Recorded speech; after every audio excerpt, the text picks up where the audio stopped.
Hi, I'm Jonathan Weinberg, and this is Drawing with Fountain Pens. It's the first day of December after Thanksgiving. I hope people had a great Thanksgiving. Today I'm going to do something a little different for me. It's kind of almost immediate follow-up on a review that I did of the Moonman V60, which is a clone of the Omas 360. So it's the V60 of the Moonman, or Majohn.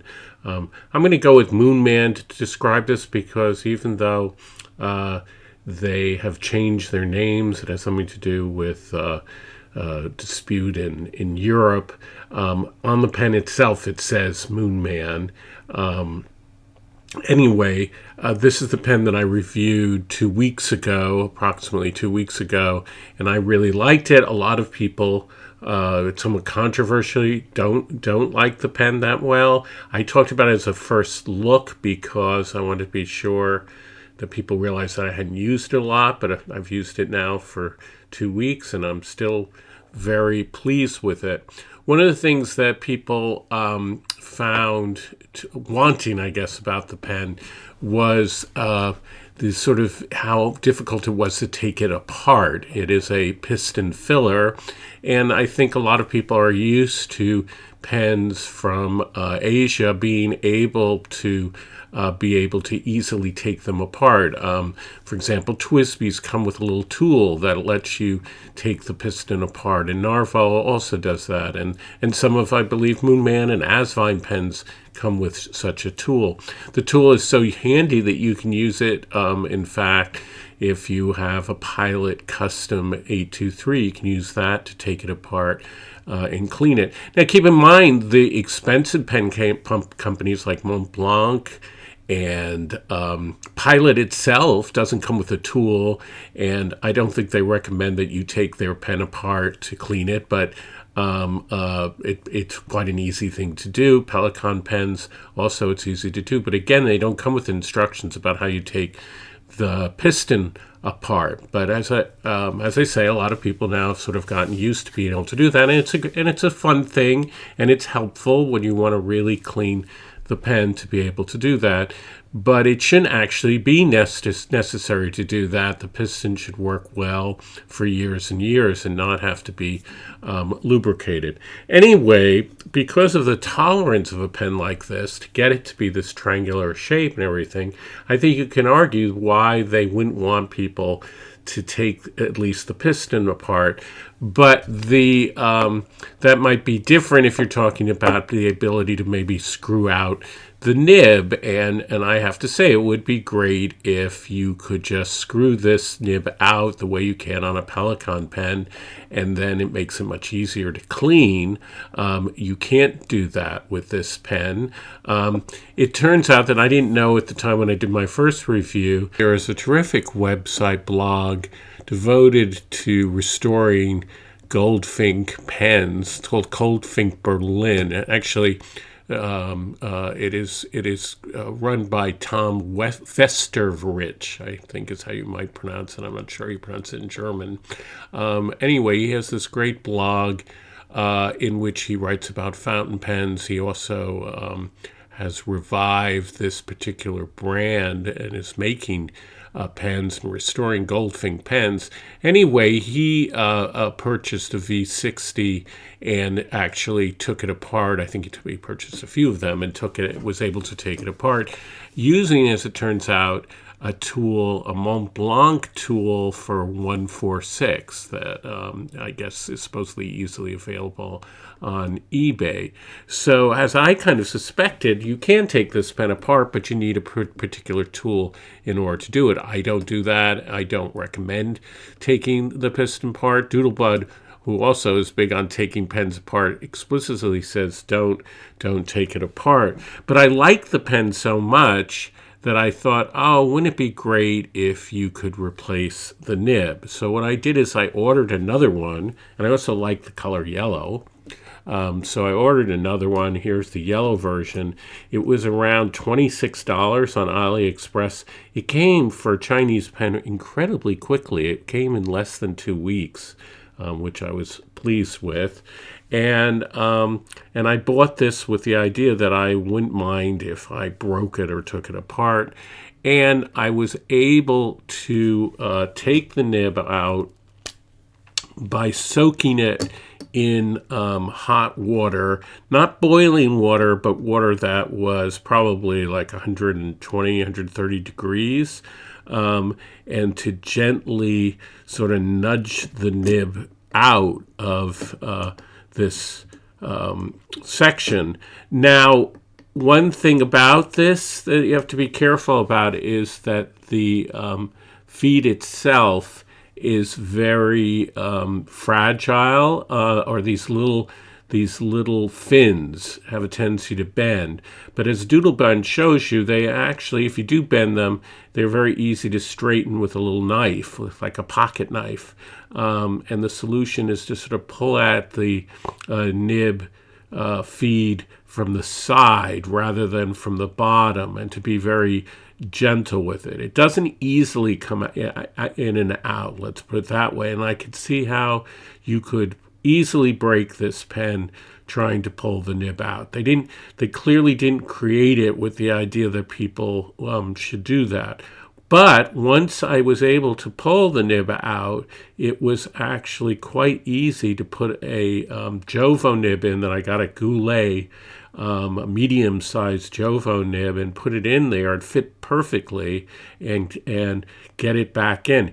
You have to be very careful, though, also, that when you put it back in, that you line it up, because unlike a lot of pens that are round, it doesn't matter how it goes in, but here you want the nib to line up with the diagonal of the pen. The whole concept of the Omas 360 is that this diagonal shape makes you hold the pen in a very particular way, and part of its origin story, supposedly, is that this was why it was designed in the 90s, was because so many people don't hold their pens properly, or that was what Omas thought. So you have to make sure that you get it in just right, and I have to say it was difficult to get it back in.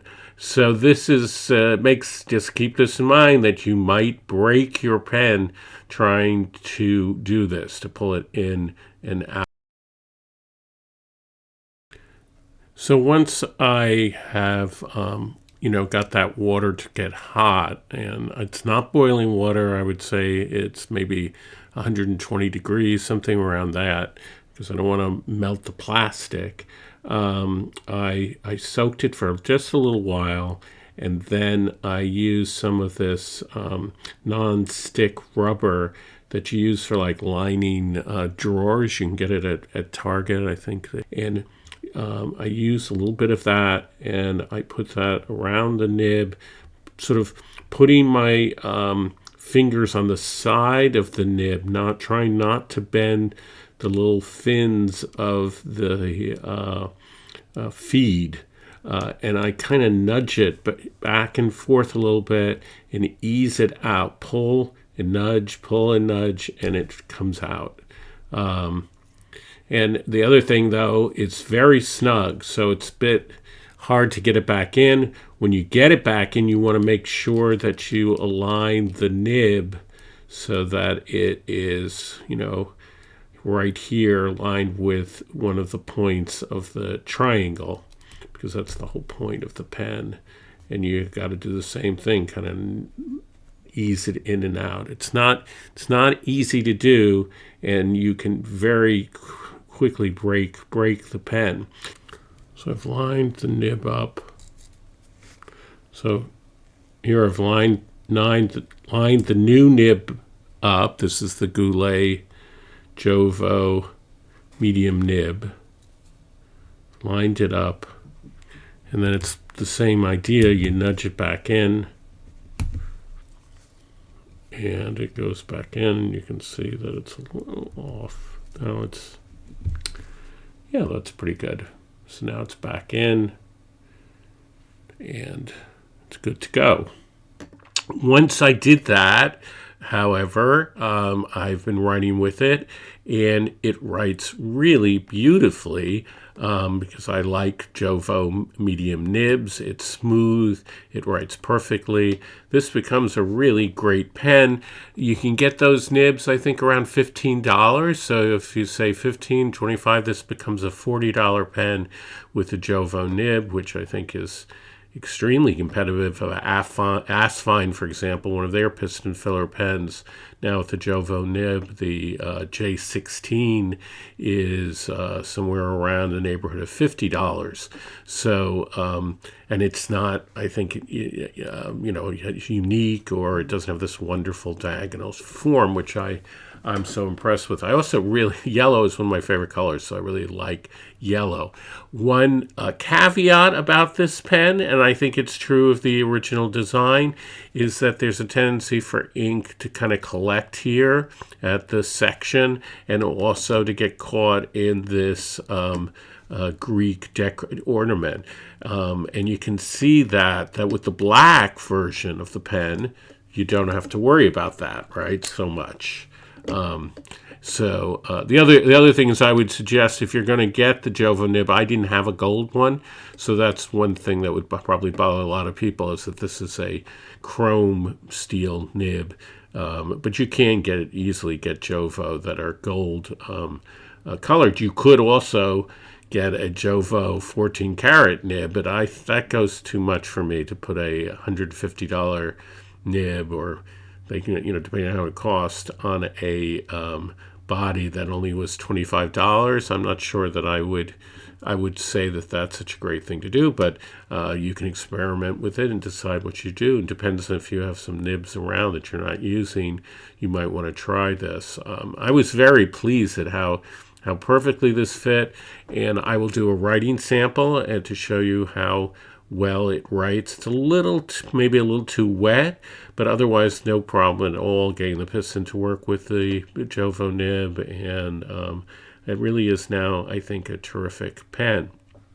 I suggest, if you're considering doing this, to definitely go to the Doodlebud channel and see his review, to check out the website Goldfink Berlin, Tom Vesterich, and his review, in which he goes over his experience. He is extremely complimentary about how the pen is made and the materials that went into it. Keeping in mind also that to do a pen like this with that is injection molding, that is quite a investment in machinery, etc., and molds, etc., to create this pen, and I think that is kind of impressive. I wonder what the new Omas is going to make of this, and whether this will encourage them to come out with their own version of the 360, or discourage them. We'll have to see what happens with that. Please subscribe if you found this information useful. Give me your comments, what you are having, if you're getting the pen, what you find, whether you like it or not. If you have an Omas 360, tell me what you think about it in comparison. For example, Doodlebud talks about how the cap on this new pen actually fits better. Also, a lot of this is the luck of the draw. Which pens do you get from the company? So far, I've been lucky to get two pretty good ones. Maybe other people are having less success, in terms of, what is the quality control like? I've had good luck with Moon Man, but maybe you've had a different experience. So how does this pen write when it has the Jowo nib that I got from Goulet Pens? So this is the, here we go. So here is the Moon Man V60. It has the Jowo nib, medium. This Jowo nib is almost writing like a broad, which I like. This is the great Takisumi ink, which is made by Pilot. It's very black. It also has a it's very fluid ink. If you have a pen that is a bit dry, it's a good ink to use. And this is, of course, Rhodia paper. Now, typically of Jowo nibs, it doesn't have much or any really line variation. They do make a Jowo nib that has some flex, but it's really a very semi-flex nib. And this is not it. This particular new nib is very smooth and very wet, which I like. A quick brown fox jumps over the lazy dog.